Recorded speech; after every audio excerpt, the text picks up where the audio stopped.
Hey guys, Charles Barber here, and today I want to demystify some things and really educate you guys as consumers, like I've educated myself as a product formulator and consumer myself, on how food gets to us and all the different ways that it can get to us, and the certain farming methods that are used, and the certain names that society has given these farming methods, and so that as when you go to the store you can kind of see these terms used, whether it's organic or conventional or sustainable or wild harvested or heirloom or all these things. Like, what do they mean? And I just want to go into all that today so that you can be the most educated consumer there is. And since we are in the information age, I know you guys are thirsty for this knowledge just like I was when I first started my health journey. And this is real critical information, so we're just going to get started right from the beginning.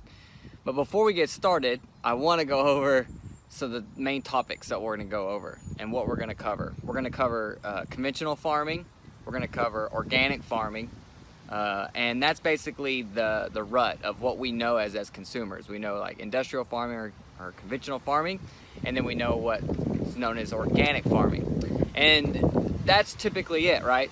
Well, I want to let you guys know that's not just it. There's actually some other ways to produce food that are starting to get some traction and starting to build. And it's part of the reason why I started Crucial 4 Farms. But I really want to educate you guys on these other methods because they are becoming more prominent and they actually are the staple to the products that we source at Crucial 4. So really cool stuff. So that's going to include things like regenerative farming, biodynamic farming, Korean natural farming, closed loop farming. That's all going to kind of be lumped in one category outside of organic and conventional.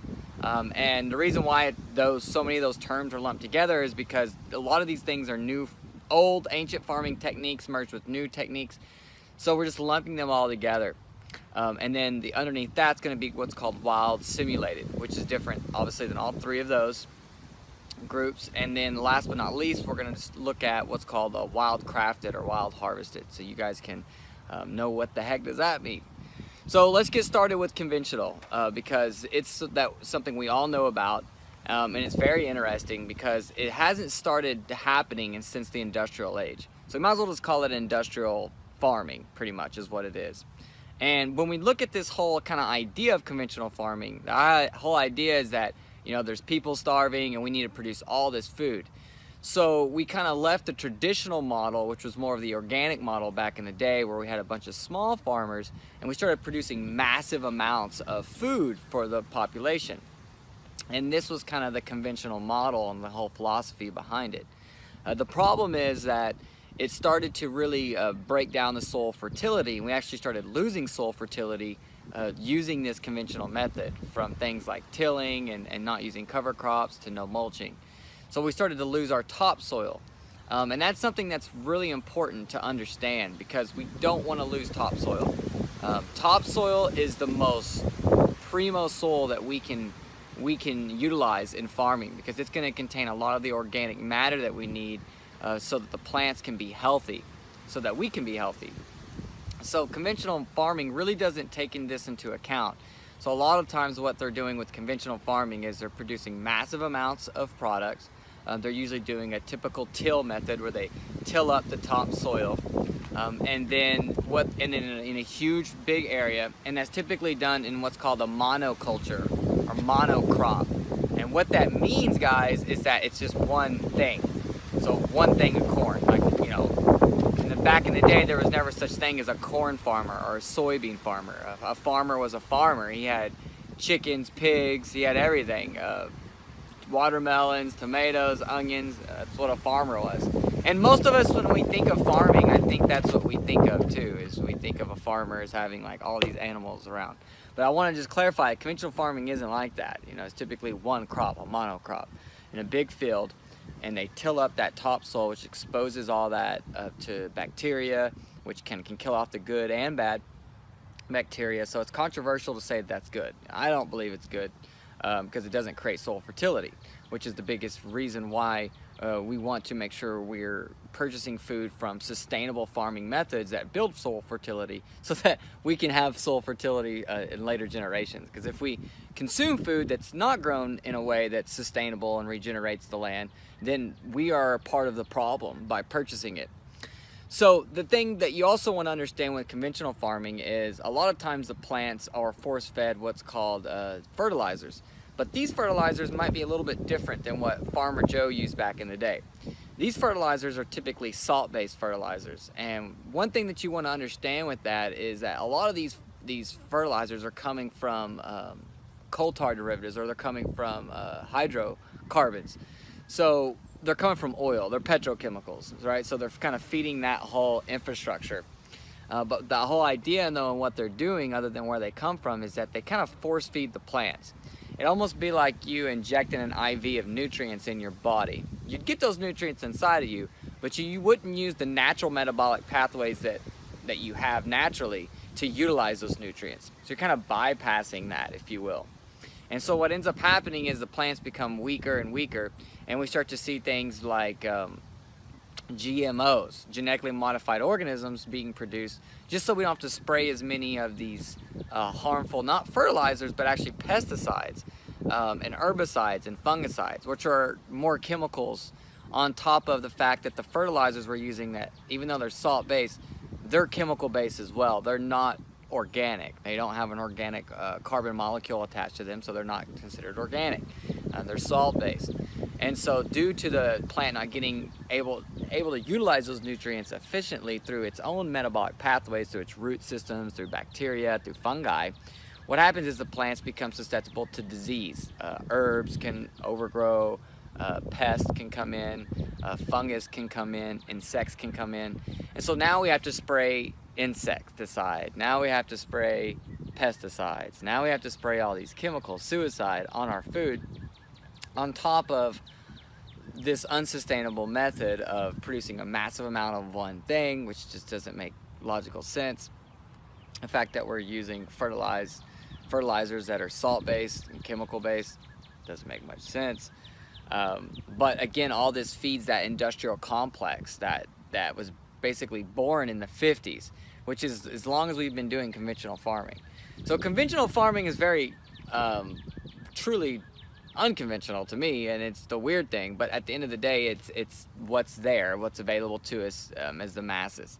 And I know I'm opinionated here, but obviously because of what I do, but I really want to kind of educate you as to what those facts are too, and not be so biased, because at the end of the day, you have to make the decision for yourself. So again, just kind of wrapping up conventional farming, unsustainable farm practices that lose soil fertility. I mean, that's not a biased statement, that's just what happens. That's why they have to crop rotate, or they out farm a place and have to go somewhere else. Also, water quality. Water quality is not really regulated, so you have a lot of like fracked water, I like to call it. It's just dirty water that used in irrigation. You're also using genetics of plants that aren't true to what the research indicates, and I'm going to get into that more later. But the idea is we're seeing a lot of hybridized plants being grown using conventional methods, plants that have been bred to produce a certain resistance to a pest. These are like GMOs, genetically modified organisms, where the genes have actually been modified so that we don't have to spray as much chemical, and they're actually putting the chemical in the gene, so when the insect bites the plant, it dies. So it's basically the same thing, it's just inside the genes of the plant now. And so these are kind of, again, the big ideas with conventional farming. The other thing that you want to look out for, again, is just the overall aspect of lack of, again, soil fertility. It's huge. I know I've said it like 3 times already, but it's just really something you want to keep put in your mind's eye. Well, that, in a nutshell, wraps up conventional farming. You've got chemical fertilizers, you've got then chemicals you spray for your pests, fungicide, herbicide, larvicide, suicide stuff, insects, pest management, if you will. You're typically tilling up the soil, and you're tilling up a huge mega field of soil, which isn't that pretty counterproductive, and then you're only growing like one thing. So unlike nature, when you go to a forest, you see tons of different diversity everywhere, and you see life just booming. But obviously with the monocrop method, that's part of why nature's wanting to come in and eradicate all of that one thing to create homeostasis and balance. And that's why conventional farmers have such a hard time dealing with pests and dealing with all these things, because they're really literally fighting nature. All right, so that's conventional farming. So underneath that is organic farmed. And a lot of us are familiar with organic farming, and a lot of us know that that's the best way to get food, but it's not. But I do want to explore some of the things that organic farming does that obviously conventional farming isn't. So first and foremost, with organic farming, you're not seeing massive farms like you are on the conventional level. You're still seeing large farms, okay, and that can be questionable whether they're good or not, but you're not seeing it on a massive scale like conventional farming. You're still seeing a lot of the tilling method, but some farmers don't till. Some farmers in the organic method do cover crops, or they'll do mulch, or they'll just bring in a top layer of carbon to help soil retention and help use less water, which is sustainable, which also helps build soil fertility. So with organic, we're automatically seeing some farmers building soil fertility. We're seeing that they're using sustainable methods that are allowing them to use less water. And typically with organic farmers, they don't use the same quality of irrigated water as conventional farmers. They're a little bit more regulated in that world. And so they're using a little bit higher quality water sometimes, but not all the times. So it's kind of hit or miss. You really have to know where your food comes from. If it's just stamped USDA organic, you have to kind of know that farm. Versus, if it's a mass-produced farm, it's something that you're seeing in Whole Foods, that you see in California, but then also see on the East Coast. More than likely, that's a pretty large organic farm that maybe not be using some of these sustainable methods. But at least with the organic farmers, they're not using salt-based fertilizers. So that's another thing that's really cool, is they're using organic fertilizers. Things that you put into the soil or you put on the plants that the bacteria eat. That's the whole kind of concept with organic. It's kind of like the concept of organic chemistry. You're using life as it is, and using what's been given to the plants and utilizing their natural metabolic pathways through bacteria and fungi. So you're really focusing on nurturing them versus just the plant, because we understand that if we nurture the bacteria and fungi, that then they'll feed the plant. And there's actually certain bacteria known as mycorrhiza, which are bacteria that live on the root. Rhiza means root, micro, small life. So it's kind of interesting that conventional farmers kind of just neglect that, even though it's basic biochem. It's kind of interesting. But with organic farming, farmers are acknowledging this, and they have to, because they can't spray these chemicals. So they're automatically using organic fertilizers, which, obviously have to be purchased outside the farm and brought in, which can cause, organic farming to cost more money. We're seeing more what's called IPM, integrated pest management. So IPM is going to be something that's more where they're not spraying herbicides, pesticides. There are some certified organic sprays you can spray that are questionable to me.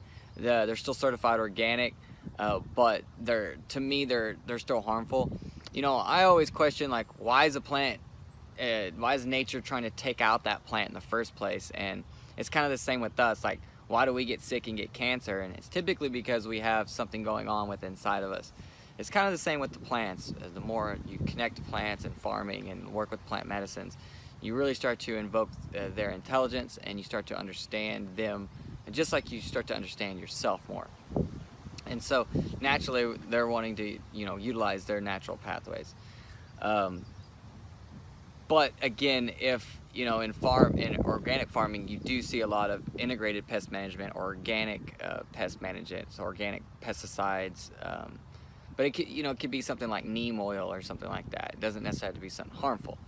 Some are kind of questionable, but some are not. But the whole idea here, again, is that they're using organic pesticides, herbicides, larvicides, insecticides, instead of chemical-based ones fueling the basically the oil industry, petrochemical cartel, if you will. So you're pulling away from that. However, it does become more expensive, along with having to purchase the fertilizers, having to purchase these organic pesticides, or these organic IPM, integrated pest management. Now, some farmers are getting real smart, and they're starting to use true IPM, integrated pest management. in a way that doesn't utilize chemical sprays, but utilizes other predator mites or insects. So if you have like aphids, they'll let out ladybugs, right? And they'll purchase ladybugs, which can be expensive, but they're using insects to fight the infection, which is really cool because you can watch this if you've ever seen aphids on a plant and they release all these ladybugs. The ladybugs will literally come and they'll start eating the pest, you know, and stuff. And so they're predatory mites, and everyone loves ladybugs, right? So that is like the more natural way to go, is using the IPM with the insects. But obviously, if it's still considered organic, the organic sprays can be somewhat better. Another thing you want to take in consideration with organic is that you're typically not going to get too much hybridized varieties. You will get some, they will get swept in there, but you're typically not going to see that so much. You'll see a little bit of what's heirloom, which is used exclusively in the other farming method that I'm going to mention. But you start to see a little bit more what's called heirloom genetics. And the whole difference with, you know, GMOs and hybridized and heirloom is that first thing we want to understand is, you know, when we modify things, we're changing things as to the way they truly were. And when we hybridize things, we're obviously doing that as well. But with heirloom, we're typically seeing these old ancient varieties that they're tried and true. They stand it out the test of time, right? And they're here and they're doing their deal.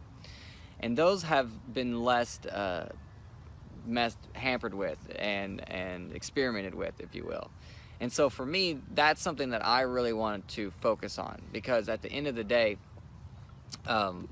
all these different ways that things are getting modified and hybridized, they've never been proven to be beneficial for us at all. It's always just been this concept of we do these things so we can produce more in this unsustainable way. So it's kind of like, in my opinion, kind of like pissing in the wind. It's like, okay, so we can produce all this food now, but now the food's less nutritious, which is exactly what's happening. I mean, we've lost like 12% of or I think it's 18% of our zinc levels, 12% of our calcium levels. I mean, the list goes on and on.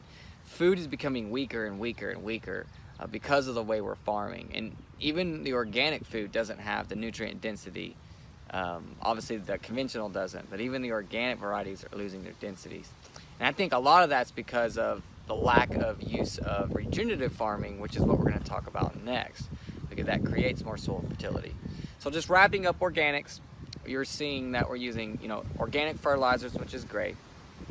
You're seeing some sustainable methods of like composting and worm binning and things like this, which is also great. But across the board, it's probably not being used 100%. But for the most part, we'll say it is. So fertilizers, we're seeing more integrated pest management. So we're seeing lack of chemical sprays to help with fungicides, herbicides, larvicides. We're seeing that some soil fertility is being built. We're seeing some sustainable methods. But however, there's a lot of inputs that are being brought into the farm. So a farmer has to purchase these. And so that's what's causing the cost to go up.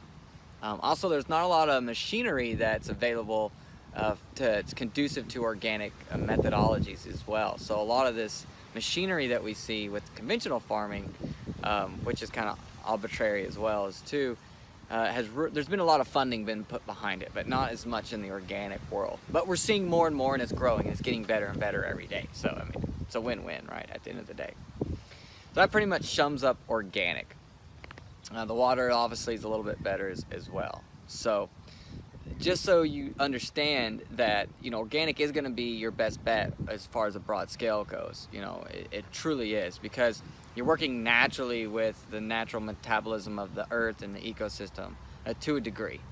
Granted, if you buy, you know, lava sand from some other, you know, all across different part of the country and then bring it all the way over here, that's not really sustainable, and that's not really economical, and you know, it doesn't really make the most sense unless, you know, you have to. And for the farmers that are going out from conventional to organic, they just, that's their mentality, so that's kind of why they kind of have to go that route. So it is what it is. But I want to let you guys know about a few other methods that have really shaped my future as to my mission in life and part of what we're doing here at Crucial 4 Farms. So the third method I want to talk about today is a method that really impacted my life heavily, and reason why I wanted to start Crucial 4 Farms. And it's something that's real important to me and something I want to share with you guys, because it's taken me over 10 years of research to really come to grips with this knowledge, understand this knowledge, use this knowledge, and understand the implications of what this knowledge and these techniques can actually do. And again, it's known as a regenerative or biodynamic or closed loop farming method. The idea here is that you're creating copious amounts of soil fertility by using all the different inputs from the land that you're on to go back into your soil to create that fertility. That's kind of where that closed loop idea comes from. But the reason why you're creating so much fertility is because you're using things from your local ecosystem. A lot of farmers, even in the biodynamic, use a lot of things called compost teas, or they'll spray beneficial microbes on their garden. But with this regenerative closed loop model, instead of purchasing those microbes from another ecosystem, you actually cultivate the indigenous microorganisms from your environment. And what's so important about this is, in this model, you're actually able to utilize everything that's from around you. So you're able to save lots of money right then and there. So I'm able to produce organic food for a fraction of the cost of conventional or even organic food, because my inputs, my fertilizers, are actually being grown on the land. And as far as bacteria catalysts, I'm actually able to harness and culture those from the land that I'm on. And so therefore I'm able to actually bring those and put those back into the soil where I'm trying to grow, certain vegetables or whatever crop. I'm trying to grow herbs, whatever. And so this is a phenomenal model that can really change the way that we've been farming, and it's a phenomenal model because it can actually save the food system as a whole. And then it can actually feed us all as well. Because a big part of regenerative farming, biodynamic farming, is the idea that you're not creating these big farms like with organic, traditional, or even conventional. You're creating small farms. And if we look at the population since the industrial age, since the 50s, 70% of the population were farming back then. Now less than 2% of the population are farming. So with the regenerative model that we've created at Crucial 4 Farms, our idea is to actually kind of franchise this farm model, so it's just easy for people to be able to get involved, but understand that, yeah, you're not going to be a multi-gazillionaire on your one small farm, but you will be able to create a phenomenal living for yourself. You'll be able to create probably the healthiest living that you could ever have, being able to raise kids on a farm, which I know a lot of us envy and wish we could have had that. I wish I could have had that more for myself, but obviously working towards that for my current kids now, that's a big part of it. But the whole idea is quality of life that you get, that you won't get anywhere else. Also, you can make a pretty good amount of money with this farming method, because you're not purchasing your fertilizers. You're not purchasing the things that you would use as pesticides. You're not purchasing things that you would use to bring soil microbes into your garden or onto your land. You're just producing those things naturally from around your land. And there's certain techniques and ways and knowledge that you do that. And that's the techniques. That's the knowledge behind all that stuff. Is how to do all that. But the big idea with all that is you're using these natural organisms, which then when you bring them into your body, they naturally help you become healthier. So a big part of why I feel like we get sick is we eat food from all around the world, or all around the nation. And a big part of our staple foods is that they need to come local. We do need to eat some local foods.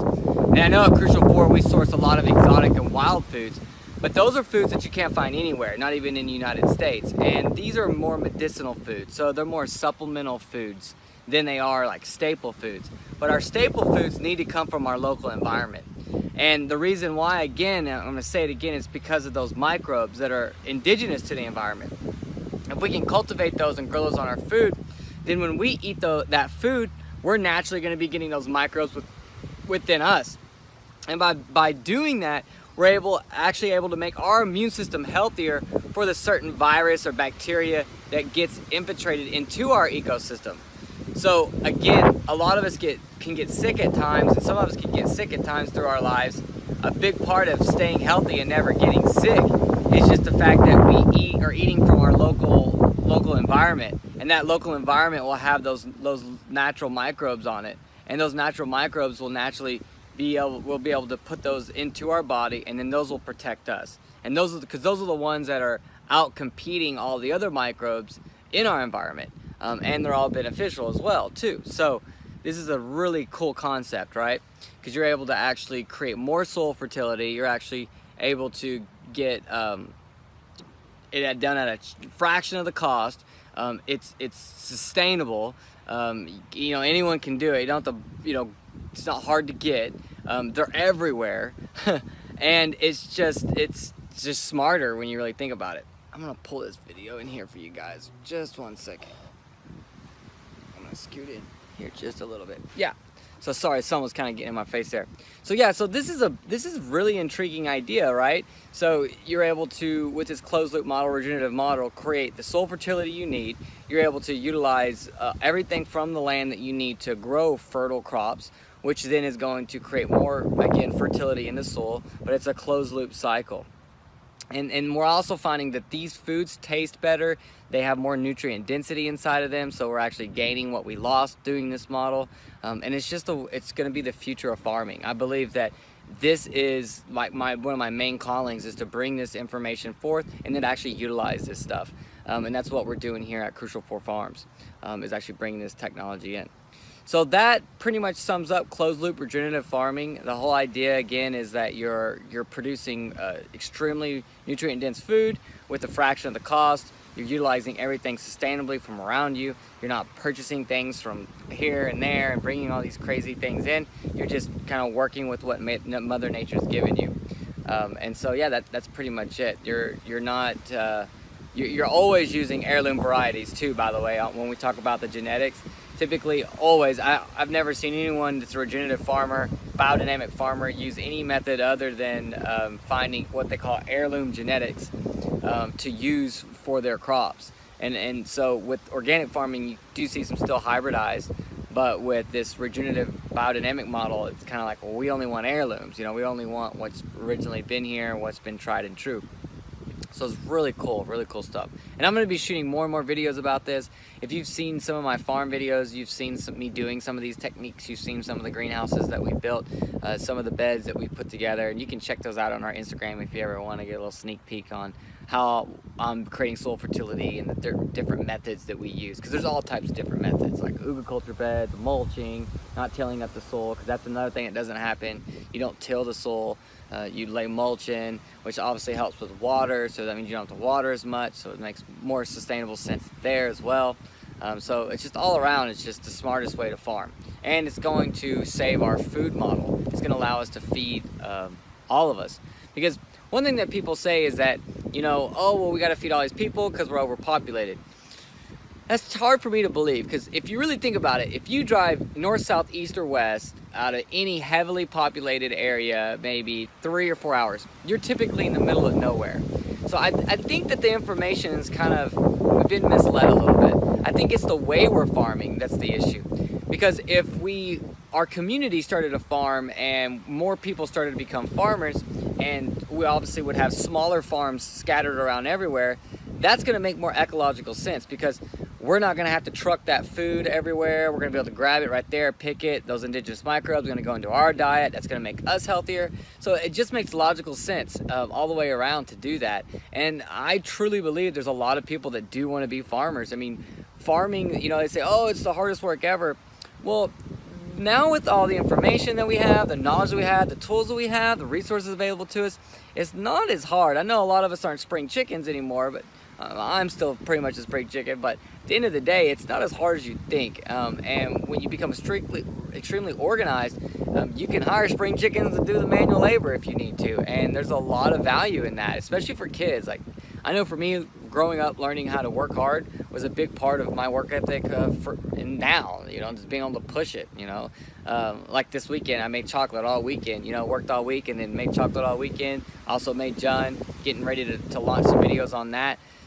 But it's not really work to me because I love it. So it's just finding those people that love to do farming, love to do these things, and getting them to be able to do those things. And now everyone's dreams are fulfilled. So it just makes sense. Our fourth method that I want to go into is called wild simulated. And this is one of the most powerful ways to get medicinal foods and herbs, because typically most things aren't wild stimulated unless they're like herbs or yeah, they're mainly herbs. Cacao's wild stimulated. Let me just explain what this means. So wild stimulated is you go to where the wild variety has been thriving, where it's just been rocking, and then you start to co-plant in there and just co-plant with those plants and bring all those plants together so that you're able to just emphasize what's already happening. You're not watering, you're not bringing in fertilizers, you're not really managing anything. You're just co-planting with that natural environment in that ecosystem where the wild variety is from. So you're able to get the wild genetics, but you're able to do it in a sustainable way. And at the end of the day, this is going to be the key to getting wild genetics, is wild simulated farming. And our ginseng is done this way, our cacao is done this way, our maca is done this way. We have about 7 or 8 other crops that we actually farm this way and bring these over to you guys, and so it's really powerful. It's because it's the most opulent way that you're going to be able to get these wild genetics in a sustainable form. And if you can ever get that, that's going to be like the top, even above biodynamic regenerative farmed, say ginseng. You would want to go with wild simulated ginseng, which is what we offer at Crucial 4. So above, and again, like with wild simulated, you're not dealing with, like crop rotations, you're not dealing with mulching, you're not dealing with fertilizing, you're not dealing with pest issues, you're not dealing with that. You're just letting nature run its course. Whatever pests take over whatever plants, they take over. That's just what they do. They take over those plants. You just let it go. And that's just the way it is. You just let nature work its magic. Nature left alone is in perfect balance. So let it do its thing. It's a Voltaire quote again. So another concept to kind of understand with wild simulating is you're getting these genetics that aren't perverted, that the research indicates. So I mentioned this earlier. So when you research an herb like ginseng and you see all these benefits of it, that's going to be coming from the wild cultivar. So naturally, if you want to receive all those benefits, then those are the genetics that you're going to have to go out and seek in order for you to even begin to think that you're going to actually experience what those benefits say over the internet on Google, right? And I experienced this the hard way with chocolate, because 99% of all chocolate is typically not the heirloom wild simulated variety that we have, the jungle grown stuff that we have that's just high elevation, it's got rainwater, spring water. Most chocolate's not done this way, right? So most chocolate, even though it's organic, it's been hybridized, right? So example of organic farming, still hybridized, but they relocate a lot of these farms for these hybridized cacao down a lower sea level, and they grow them underneath the canopy. So there's a whole bunch of plants on top creating shade, and then the cacao grows underneath. But that's not how cacao traditionally really wants to grow. It really wants to grow out and have a direct exposure, just like our wild jungle cacao is. And so it just creates a totally different product. And so at the end of the day, you're going to be able to get the best quality product you can from us, because that's what we're looking for at the peak.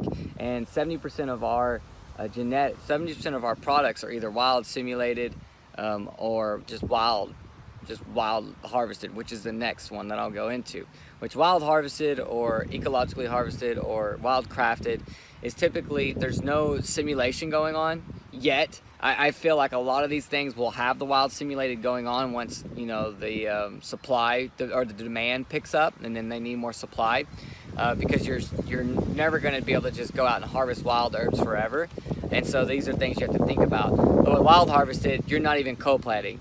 You're just going to these areas where these foods have been found, herbs, mushrooms, algae, not necessarily algae, but mushrooms and herbs and flowers and all these really cool products that you see that we offer.